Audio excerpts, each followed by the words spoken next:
एक international heist crew दुनिया के अलग अलग हिस्सों से मिलकर एक पैसेंजर प्लेन में चोरी करने का प्लान बनाते हैं। उनका प्लान 12,000 मीटर की ऊंचाई पर उड़ते हुए प्लेन से $500 मिलियन का सोना चुराने का होता है। ये मिशन इम्पॉसिबल सा लगता है, लेकिन यही इस कहानी की शुरुआत है। हर कदम खतरे से भरा है और हर फैसला जिंदगी बदल सकता है। कहानी की शुरुआत एक गॉर्जियस ऑक्शन से होती है। पूरे हॉल में कैमरे लगे होते हैं और कोई भी ब्लाइंड स्पॉट नहीं होता है। पुलिस को पूरा भरोसा होता है कि यहाँ से कुछ भी गलत नहीं हो सकता, लेकिन उन्हें यह अंदाजा नहीं होता कि आज कुछ एक्स्ट्रॉर्डिनरी होने वाला है। इसी ऑक्शन में इंटरनेशनल मास्टर थीफ साइरस आराम से अपने असली चेहरे के साथ एंट्री करता है। उसे देखकर पुलिस हैरान रह जाती है, क्योंकि वह बिना किसी डर के खुलेआम घूम रहा होता है। उसकी चाल और आंखों में अलग सा सेल्फ कॉन्फिडेंस होता है। पुलिस उसकी हर हरकत पर नजर रखना शुरू कर देती है। साइरस सीधे ऑक्शन हॉल के बीचों बीच बैठ जाता है और बिल्कुल शांत रहता है। कुछ देर बाद वह एक NFT आइटम पर बोली लगाता है, जिसकी कीमत $20 मिलियन होती है। सभी लोग हैरान रह जाते हैं कि वह इतनी बड़ी रकम इतनी आसानी से कैसे लगा सकता है। पुलिस की निगरानी और भी बढ़ जाती है। जैसे ही ऑक्शन स्टाफ सफल ट्रांजैक्शन की घोषणा करता है, उसी पल साइरस अपने ईयरपीस से अपने अकॉम्प्लिसेस को ऑर्डर देता है। उसी समय स्टाफ मेंबर हथौड़ा मारकर ऑक्शन बंद करता है। अचानक पूरे हॉल में अलार्म बजने लगता है। हाल में अफरा तफरी मच जाती है और लोग इधर उधर भागने लगते हैं। CIA एजेंट एबी शुरू से ही साइरस पर नजर रखे होती है। जैसे ही वह साइरस को हरकत करते देखती है, वह तुरंत ऑक्शन स्टाफ को पूरा बिल्डिंग सील करने का ऑर्डर देती है। लेकिन तब तक बहुत देर हो चुकी थी। साइरस पहले ही NFT आर्टिस्ट को वहां से अपने साथ ले जा चुका था। उसी पल एबी को एहसास होता है कि अगर साइरस को NFT चुराना था तो सबसे आसान तरीका आर्टिस्ट को किडनैप करना था। उसे समझ आ जाता है कि यह सब एक स्मोक स्क्रीन था। वह जल्दी से हार्बर पर बोट मंगवाकर साइरस को रोकने की कोशिश करती है, लेकिन साइरस बिल्कुल भी घबराता नहीं है। साइरस अपने टीममेट मीसान को प्लान शुरू करने का इशारा करता है। मीसान तुरंत नेटवर्क इन्फिल्ट्रेट करता है और फायर अलार्म एक्टिवेट कर देता है। इससे एबी की सारी कोशिशें नाकाम हो जाती हैं। इसी बीच फीमेल पायलट कमीला पूरी शांति के साथ बोट की स्पीड बढ़ाती है और शार्प ड्रिफ्ट से तेज मोड़ लेती है। एबी हार मानने वालों में से नहीं होती और वह लगातार पीछा करती रहती है। ये देखकर मीसान मेटल बैरियर्स एक्टिवेट कर देता है,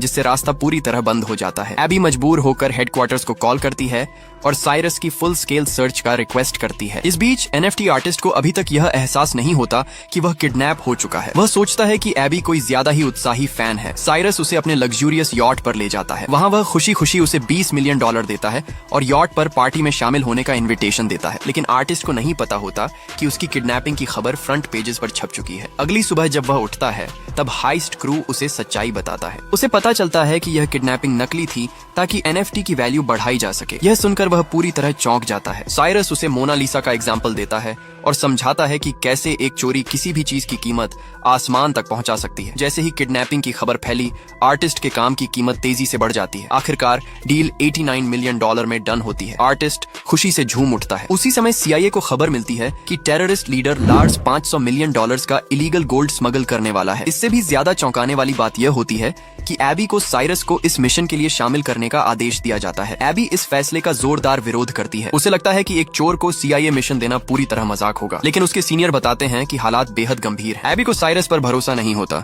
क्योंकि उनके बीच पास्ट में कड़वी यादें रही होती हैं। फिर भी उसके पास कोई और रास्ता नहीं बचता। मजबूरी में एबी साइरस से मिलने जाती है और उसे डील ऑफर करती है कि अगर मिशन सफल हुआ तो साइरस और उसकी पूरी टीम के पुराने क्राइम्स माफ कर दिए जाएंगे। साइरस इस बात से इंप्रेस होता है, लेकिन वह एक शर्त रखता है कि एबी भी इस मिशन में शामिल होगी। एबी को यह शर्त माननी पड़ती है। अगले दिन जब टीम को पता चलता है तो सब साइरस को पागल समझते हैं। उन्हें लगता है एबी CIA का ट्रैप हो सकती है, लेकिन साइरस सबको मजबूर करता है, क्योंकि एबी उनके सारे राज जानती है। आखिरकार पूरी टीम इस खतरनाक मिशन के लिए तैयार हो जाती है। कहानी यहीं से और भी ज्यादा रोमांचक मोड़ लेने वाली होती है। एबी अब पूरे मिशन की डिटेल एक्सप्लेन करना शुरू करती है। वह बताती है कि 17 दिन बाद लार्स लंदन के एक बैंक से $500 मिलियन का गोल्ड जुरिच भेजने वाला है। ये गोल्ड स्क्वायर वुडन क्रेट में होगा, जिसकी लंबाई चौड़ाई 1 से 1.5 मीटर होगी और कुल वजन 10 टन होगा। यह गोल्ड भारी सिक्योरिटी के साथ ट्रक से हीथ्रो एयरपोर्ट लाया जाएगा। वहां से इसे स्विस एयर के पैसेंजर प्लेन में लोड किया जाएगा, जो सीधे जूरिक जाएगा। मतलब साफ है कि गोल्ड को जमीन पर चुराना नामुमकिन है। ये प्लान सुनकर साइरस की टीम को लगता है कि यह एक सुसाइड मिशन है। इतनी सिक्योरिटी में गोल्ड चुराना किसी पागलपन से कम नहीं होगा। लेकिन साइरस शांत रहता है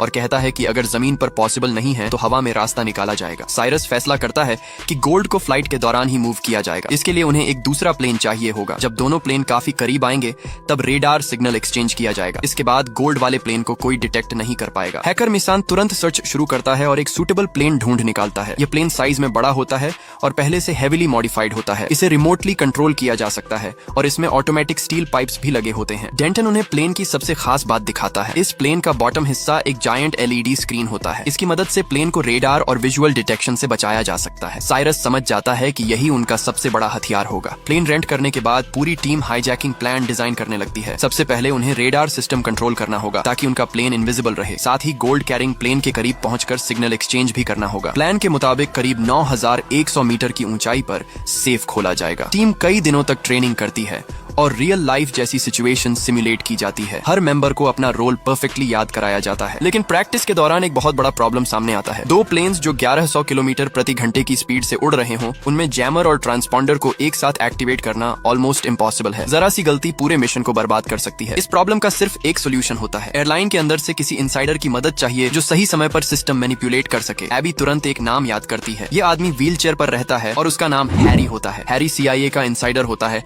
और एयरलाइन में काम कर रहा होता है। वह पैसेंजर फ्लाइट के कुछ ट्रांसपोर्ट स्टाफ को भी जानता होता है। साइरस सीधा उसे $1 मिलियन ऑफर करता है ताकि वह टेम्पोरेरीली टीम ज्वाइन करे। इतने पैसे देखकर हैरी मान जाता है। इसके बाद पूरी टीम दिन रात तैयारी में जुट जाती है। कोई सोता नहीं है और कोई आराम नहीं करता। हर सेकंड का सही इस्तेमाल किया जाता है क्योंकि गलती की कोई गुंजाइश नहीं होती। मिशन सिग्नल जैमर डिवाइस दिखाता है जिसे पैसेंजर प्लेन में इंस्टॉल किया जाना होता है, लेकिन उसका शेप बॉम्ब जैसा दिखता है। एबी सजेशन देती है कि डिवाइस को पार्ट्स में डिसमेंटल किया जाए। प्लान बनता है कि हर मेंबर एक एक पार्ट लेकर पैसेंजर बनकर प्लेन में चढ़ेगा। सिक्योरिटी को शक न हो इसलिए सभी अलग अलग वेव्स में बोर्डिंग करेंगे। इस तरह पूरा डिवाइस प्लेन के अंदर असेंबल किया जाएगा। सारी तैयारी पूरी होते ही एक्शन डे आ जाता है। टीम मेंबर्स नॉर्मल पैसेंजर्स की तरह प्लेन में चढ़ते हैं। कोई बिजनेस क्लास में होता है और कोई इकोनॉमी क्लास में। गोल्ड कार्गो होल्ड में भारी गार्ड के साथ रखा होता है, लेकिन तभी एक अनएक्सपेक्टेड घटना हो जाती है। इंजीनियर लूक अचानक भाग जाता है। साइरस को खबर मिलते ही वह घबरा जाता है क्योंकि लूक के पास जैमर का एक इंपॉर्टेंट कंपोनेंट होता है। साइरस तुरंत मिसान से सॉल्यूशन पूछता है। इसी बीच कमिला स्टेल्थ प्लेन उड़ाते हुए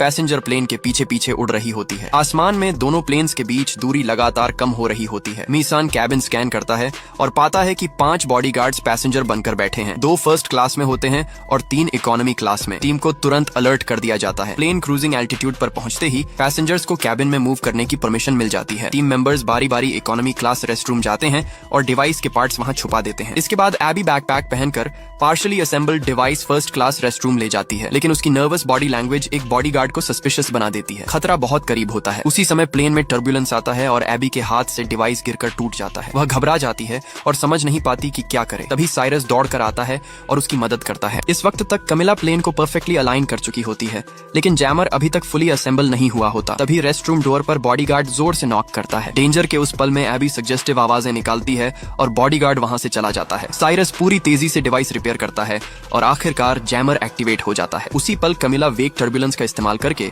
पैसेंजर प्लेन के पीछे लॉक कर लेती है। सिग्नल एक्सचेंज सक्सेसफुल हो जाता है और दोनों प्लेन्स रेडर से गायब हो जाते हैं। अब मिशन अपने सबसे खतरनाक फेज में प्रवेश कर चुका होता है। उसी समय एयर ट्रैफिक कंट्रोल सेंटर में हैरी अपना खेल शुरू करता है। वह कैप्टन को फॉल्स वेदर रिपोर्ट भेजता है और बताता है कि ज़ूरिक में मौसम बहुत खराब है। वह कैप्टन से रिक्वेस्ट करता है कि प्लेन को इमरजेंसी लैंडिंग के लिए बर्फीले पहाड़ों के बीच बने एयरपोर्ट की ओर मोड़ा जाए। हैरी अपना काम पूरा करने के बाद कमीला को सिग्नल भेज देता है। कमीला तुरंत अगला स्टेप एग्जीक्यूट करती है। वह रडार जैम करने वाला ड्रोन रिलीज करती है और पैसेंजर प्लेन से डिस्टेंस बढ़ा लेती है। अब दोनों प्लेन्स पूरी तरह कंट्रोल में होते हैं। कैप्टन पैसेंजर्स को इमरजेंसी लैंडिंग की अनाउंसमेंट करता है। कैबिन में हलचल होने लगती है और लोग घबरा जाते हैं। इसी बीच बॉडीगार्ड्स भी एक्टिव हो जाते हैं और सस्पिशियस मूवमेंट शुरू कर देते हैं। कार्गो होल्ड में मैग्नस अपना काम शुरू करता है। वह कंट्रोल पैनल पर बटन्स दबाने लगता है, लेकिन कुछ देर तक कोई रिस्पॉन्स नहीं आता है। हर किसी की सांस अटक जाती है। अगर सिस्टम फेल हो गया तो सब खत्म हो जाएगा। अचानक अगले ही पल सेफ अनलॉक हो जाता है। मैग्नस राहत की सांस लेता है और तुरंत पासवर्ड क्रैक करने लगता है। गोल्ड तक पहुंचने का रास्ता खुल चुका होता है, लेकिन तभी एक बॉडीगार्ड को कुछ गड़बड़ नजर आती है। वह तुरंत अलर्ट हो जाता है। बिना वक्त गंवाए कैबिन के अंदर फाइट शुरू हो जाती है। पैसेंजर्स चीखने लगते हैं और केओस फैल जाता है। इसी दौरान कैप्टन को भी कैबिन से अजीब आवाजें सुनाई देती हैं। वह स्थिति समझते ही नियरेस्ट एयरपोर्ट पर इमरजेंसी लैंडिंग का फैसला ले लेता है। प्लेन तेजी से नीचे उतरने लगता है। प्लेन जैसे ही एल्प्स के एयरपोर्ट पर लैंड करता है, बॉडीगार्ड साइरस को गन पॉइंट पर कार्गो होल्ड में ले जाते हैं। वे गोल्ड चेक करने का आदेश देते हैं और तुरंत लार्स को कॉल करके सिचुएशन रिपोर्ट करते हैं। लार्स शांत रहता है और सब सुनता है। बॉडीगार्ड उसे बताता है कि प्लेन एल्प्स के एयरपोर्ट पर उतरा है, लेकिन रॉबर्ट्स ने एक बैकअप प्लेन भी तैयार कर रखा है। लार्स ठंडे दिमाग से अपने आदमियों को गोल्ड और रॉबर्ट्स दोनों सीज करने का आदेश देता है। बॉडीगार्ड साइरस, एबी और कमिला को प्लेन से नीचे उतारते हैं। कमिला के पास खुद को समझने का भी समय नहीं होता और वह भी प्रिजनर बन जाती है। अब सिचुएशन पूरी तरह उलट चुकी होती है। गोल्ड को शिफ्ट करने करने की तैयारी होती है। गन सिर पर रखकर कमिला को बैकअप प्लेन उड़ाने के लिए मजबूर किया जाता है। आसमान में एक बार फिर टेंशन भर जाती है। CIA हेडक्वार्टर्स में बैठे सीनियर्स को भी एहसास हो जाता है कि एबी और उसकी टीम सीरियस ट्रबल में है। तुरंत ट्रैकिंग ऑर्डर जारी किया जाता है और सैटेलाइट्स एक्टिव कर दिए जाते हैं। बैकअप प्लेन धीरे धीरे टेक ऑफ करता है। उसी पल कमिला सीक्रेटली सिग्नल भेजती है। साइरस सिग्नल समझ जाता है और एबी से सीट बेल्ट बांधने को कहता है। अगले ही सेकंड प्लेन वायलेंटली शेक करता है। जिन बॉडीगार्ड्स ने सीट बेल्ट नहीं बांधी होती वे फ्लोर पर गिर जाते हैं। केओस फिर से फैल जाता है। लीड बॉडीगार्ड किसी तरह खड़ा होकर कमिला से पूछता है कि प्लेन क्यों हिल रहा है। कमिला कामली जवाब देती है कि गोल्ड का वजन बहुत ज्यादा है। बॉडीगार्ड को शक तो होता है लेकिन वह कुछ कर नहीं पाता। असल में कमिला प्लेन की एक्सटर्नल स्टेल्थ लेयर को गिरा देती है। इसका मकसद CIA को रेडार पर दिखाई देना होता है। कुछ ही देर में CIA प्लेन डिटेक्ट कर लेती है। CIA तुरंत 2 F-35 फाइटर जेट सपोर्ट के लिए भेज देती है, लेकिन तभी एक ऑफिसर सीनियर को याद दिलाता है कि उनके पास लार्स के खिलाफ कोई सॉलिड एविडेंस नहीं है। सीनियर कुछ देर सोचता है और नेटो से कांटेक्ट करने का फैसला लेता है। टेररिस्ट थ्रेट का बहाना बनाकर प्लेन शूट डाउन करने की परमिशन मांगी जाती है। एबी की जान की परवाह भी नहीं की जाती। बॉडीगार्ड्स को लगता है कि ये सिर्फ एम्प्टी थ्रेट है। कैमिला प्लेन को आगे उड़ाती रहती है। बाहर फाइटर जेट्स मिसाइल्स रेडी करके फाइनल 60 सेकंड्स का काउंटडाउन शुरू कर देते हैं। पैसेंजर कैबिन में साइरस एक आखिरी दांव सोचता है। वह रिमोट कंट्रोल एक्टिवेट करता है। स्टील पाइप्स अचानक बाहर निकलती हैं और बॉडीगार्ड्स को जोर से जमीन पर पटक देती हैं। स्थिति एक बार फिर पलट जाती है और अब कंट्रोल वापस साइरस की टीम के हाथ में आने लगता है। साइरस बॉडीगार्ड को काबू में करता है और एबी तुरंत रिमोट कंट्रोल अपने हाथ में ले लेती है। वह प्लेन के फ्यूजलेज पर LED की मदद से सिविलियन शब्द लिख देती है ताकि बाहर से साफ दिख सके। यह एक आखिरी कोशिश होती है खुद को बचाने की। उसी समय कॉकपिट में कमिला प्लेन को अचानक अपसाइड डाउन घुमा देती है। नेटो के फाइटर जेट्स ये देखकर हमला रोक देते हैं, लेकिन प्लेन बहुत तेजी से एल्टीट्यूड खोने लगता है और सिचुएशन और भी ज्यादा खतरनाक हो जाती है। एबी इस मौके का फायदा उठाती है और रिमोट से कार्गो होल्ड का दरवाजा खोल देती है। साइरस से जूझ रहा बॉडीगार्ड संतुलन खो देता है और सीधे खुले आसमान में गिर जाता है। एक सेकंड में सब कुछ खत्म हो जाता है। इसके बाद साइरस और एबी कॉकपिट की तरफ भागते हैं। वहाँ कैमिला अभी भी एक बॉडीगार्ड से लड़ रही होती है। तीनों मिलकर किसी तरह उसे भी काबू में कर लेते हैं, लेकिन अब प्लेन पूरी तरह डैमेज्ड हो चुका होता है। साइरस पायलट सीट पर बैठता है और पूरी ताकत से प्लेन को ऊपर खींचने की कोशिश करता है। तभी फ्यूजलाज का एक हिस्सा टूटकर टेल फिन से टकरा जाता है। प्लेन अब पूरी तरह कंट्रोल से बाहर हो जाता है। अब इमरजेंसी लैंडिंग के अलावा कोई रास्ता नहीं बचता। साइरस जल्दी से नीचे देखता है और एक हाईवे की तरफ प्लेन मोड़ देता है। ये फैसला जान बचाने के लिए लिया जाता है। प्लेन तेज रफ्तार में नीचे उतरता है और जमीन से टकराते ही फिसलने लगता है। प्लेन कंट्रोल से बाहर होकर सीधे लार्स की लग्जरी विला की तरफ बढ़ता है। विला में बैठा लार्स और गोल्ड रिसीव करने आई वुमन ये देखकर घबरा जाते हैं। किसी को समझ नहीं आता कि यह क्या हो रहा है। सड़क के दोनों तरफ लगे पेड़ प्लेन की रफ्तार को कम कर देते हैं। प्लेन टूटता हुआ विला के सामने आकर रुक जाता है। जोरदार आवाज के साथ सब कुछ शांत हो जाता है। साइरस, एबी और कमिला टूटे हुए प्लेन से बाहर निकलते हैं। चारों तरफ अफरा तफरी मची होती है। उसी जगह 10 टन गोल्ड जमीन पर बिखरा पड़ा होता है। गोल्ड काउंट करने आई वुमन को अचानक मैसेज मिलता है कि डील में एक इन्फॉर्मेंट मौजूद है। वह तुरंत ट्रांजैक्शन रोकने का फैसला करती है। उसे शक हो जाता है कि कुछ बड़ी गड़बड़ है। वुमन ये भी समझ जाती है कि तीनों में से कोई एक पुलिस ऑफिसर है। वह कॉन्ट्रैक्ट तोड़ने की तैयारी करती है, लेकिन लार्स को ज्यादा बातों में भरोसा नहीं होता। वह बिना सोचे समझे 2 गोलियां चला देता है। वुमन वहीं गिर जाती है और उसकी मौत हो जाती है। लार्स के चेहरे पर कोई भाव नहीं होता, लेकिन उसे यह नहीं पता होता कि पैसेंजर प्लेन के कैमरा से माई का बेटा ये सब रिकॉर्ड कर चुका होता है। जब लार्स गुस्से में पूछता है कि पुलिस ऑफिसर कौन है, तब साइरस आगे बढ़कर सामने आता है। लार्स गन उठाकर उसे मारने ही वाला होता है। तभी अचानक पुलिस फोर्स वहां पहुंच जाती है और चारों तरफ से घेर लेती है। लार्स घबराकर साइरस और उसकी टीम पर इलीगल ट्रेसपासिंग का आरोप लगाने लगता है। वह खुद को बचाने की कोशिश करता है। सिचुएशन कुछ ही पलों में पूरी तरह बदल जाती है। साइरस पुलिस को पूरी कहानी बताता है कि कैसे गोल्ड स्मगलिंग हो रही थी और कैसे मर्डर किया गया। उसी समय फ्यूसलाज पर प्रोजेक्टेड फुटेज में लार्स द्वारा की गई हत्या का सबूत दिखाया जाता है। अब लार्स के पास बचने का कोई रास्ता नहीं बचता। वह सिर झुकाकर अपना जुर्म कबूल करता है। उसका पूरा खेल वहीं खत्म हो जाता है। कुछ ही देर बाद CIA की टीम भी वहां पहुंच जाती है। एबी सब कुछ देखकर अंदर से टूट चुकी होती है। साइरस ये समझ जाता है कि अब उसे यहाँ से निकलना होगा। कमिला एक बोट तैयार करती है और साइरस उसके साथ निकलने की तैयारी करता है। एबी अपने सीनियर से पूछती है कि क्या नेटो को प्लेन गिराने का आदेश उसी ने दिया था। जवाब उसे पहले से पता होता है। गुस्से में एबी अपने सीनियर को एक पंच मारती है। फिर वह अपना बैट जमीन पर फेंक देती है और CIA से रिजाइन कर देती है। उसके चेहरे पर अजीब सी शांति होती है। इसके बाद एबी बिना पीछे देखे ओसाइरिस की बोट पर चढ़ जाती है। अब उसका रास्ता पूरी तरह बदल चुका होता है। कहानी अब अपने आखिरी और सबसे चौंकाने वाले मोड़ की तरफ बढ़ती है। बोट आगे बढ़ती है और पीछे केओस धीरे धीरे दूर होता जाता है। साइरस एबी को शांत करने की कोशिश करता है। समुद्र की हवा उनके चेहरों से टकरा रही होती है और पहली बार एबी को लगता है कि वह सच में आजाद है। साइरस उससे कहता है कि अब उसे पूरी सच्चाई जाननी चाहिए। साइरस एबी को बताता है कि यह मिशन शुरू से ही CIA के लिए नहीं था। एबी ये सुनकर चौंक जाती है। वह समझती थी कि गोल्ड CIA के हाथ में जाएगा, लेकिन साइरस मुस्कुराकर कहता है कि उसने कभी CIA पर भरोसा नहीं किया। साइरस समझाता है कि ब्रसल्स में जब हैरी को रिक्रूट किया गया था तभी असली प्लान एग्जीक्यूट हो चुका था। उसी समय मैग्नस ने असली गोल्ड को फेक गोल्ड से रिप्लेस कर दिया था। असली गोल्ड आयरन बार्स से ढका हुआ था जिन पर सिर्फ गोल्ड पेंट लगा था। ये fake gold crates Swiss air cargo plane से भेज दिए गए थे। पैसेंजर प्लेन में जो ड्रामा हुआ वह सिर्फ अटेंशन डाइवर्ट करने के लिए था। CIA और लार्स दोनों का फोकस उसी प्लेन पर था। असल में मैग्नस दूसरे प्लेन का इंतजार कर रहा था। जैसे ही सही मोमेंट आया, क्रेट्स को मिड एयर स्वैप कर दिया गया। ये सबसे रिस्की हिस्सा था, लेकिन प्लान परफेक्टली एग्जीक्यूट हुआ। साइरस बताता है कि इंजीनियर लूक का भागना भी ड्रामा था। एबी को लगता था कि लूक डर गया है, लेकिन सच यह था कि लूक को साइरस ने एक बहुत जरूरी काम सौंपा था। लूक का काम था यह इंश्योर करना कि असली गोल्ड सेफ तरीके से वाटर में उतारा जाए। गोल्ड को स्पेशली डिजाइंड कंटेनर में सील किया गया था जो वाटर में सिंक नहीं करता। जब CIA और पुलिस ग्राउंड पर स्क्रैप मेटल से भरे क्रेट संभाल रहे थे, तब असली गोल्ड पहले ही समुद्र में सुरक्षित छुपा दिया गया था। CIA को बदले में सिर्फ बेकार लोहा मिला। एबी ये सब सुनकर जोर से हंस पड़ती है। उसे यकीन नहीं होता कि इतने बड़े लेवल पर CIA को मैनिपुलेट किया गया। उसे समझ आ जाता है कि साइरस की टीम ने शुरू से एंड तक हर चाल खुद कंट्रोल की थी। साइरस साफ शब्दों में कहता है कि उनकी टीम कभी किसी सिस्टम के लिए काम नहीं करती, वे सिर्फ खुद पर भरोसा करते हैं। यही वजह है कि एबी को मिशन में शामिल किया गया था। टीम के बाकी मेंबर्स भी पहुंच जाते हैं। सब एक दूसरे को गले लगाते हैं। इतने दिनों बाद पूरी टीम फिर से एक साथ होती है। हर किसी की आंखों में खुशी और सुकून होता है। एबी अब ऑफिशियली इस टीम का हिस्सा बन चुकी होती है। उसके चेहरे पर कोई डर नहीं होता, सिर्फ एक्साइटमेंट और आजादी की चमक होती है। साइरस एबी को एक रिमोट कंट्रोल पकड़ाता है। वह कहता है